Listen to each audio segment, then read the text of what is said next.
কিন্তু গাফিল মানুষ, ফালতু মানুষ, অমনোযোগী মানুষকে 1000 বছর বললেও লাভ হয়।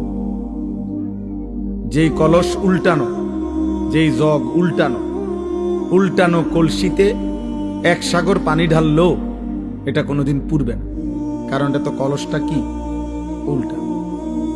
নবী সাল্লাল্লাহু আলাইহি ওয়াসাল্লাম এটা হাদিসে বলছেন, কিছু মানুষের অন্তর উল্টানো কলসির মতো, কাল কুজে মিরবাদান, উল্টানো কলসির মতো। নবীজি সাল্লাল্লাহু আলাইহি সাল্লাম বলছেন, মানে কলস উল্টানো, দিলটাও উল্টানো। এবং নবীজি বলছেন শুধু উল্টানো কলস না, বরং কলসির উল্টা পিঠে আলকাতরা দিয়া মাইখা দিছে, যাতে করে 1 ফোঁটা পানিও না জমে, পিছলা হয়। তো নবীজি সাল্লাল্লাহু আলাইহি সাল্লাম বলেছেন, কিছু নাফরমানের অন্তর আল্লাহর অবাধ্যতা করতে করতে তার দিল উল্টে যায়।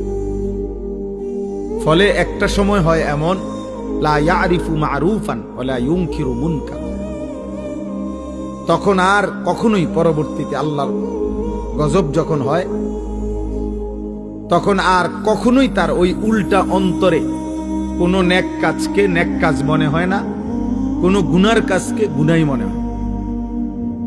এটা মানুষের জীবনের সবচেয়ে বড় দুর্ভাগ্য। কারণ এটুকু অনুভূতি যদি কারো চলে যায়, তো তার জীবনে আর কিছু থাকে না। কম বেশি ভুল, পাপ, দোষ, ত্রুটি আমাদের সবার আছে, হুজুরেরও, পাবলিকেরও, পীর সাহেবেরও, মুরিদ সাহেবেরও। কিন্তু বিষয়টা হলো অনুভূতি থাকা, নিজের বিবেক বোধ কাজ করে, আত্ম অনুভূতি আছে যে না, কাজটা আমি ঠিক করিনি, এটা উচিত হলো না, এটা আমার জন্য আল্লাহ তাআলার নিষেধ, এটা আমার জন্য আদেশ। এই যে এই বিবেক বোধ, পার্থক্য শক্তি, এটা যদি কমপক্ষে থাকে তো নিয়ামত, ধীরে ধীরে লোকটা বদলায়। কিন্তু 30 বছর 40 বছর ধরে প্রতিদিন এক তালে মিথ্যা কথা বলতেছে, এটা কোন ধরনের পাপ? দেন এক নিয়মে, এক ঢঙ্গে মিথ্যাই বলতেছে। আজকে 40 বছর ধরে সুদ খায়, এটা কেমন সুদ করে?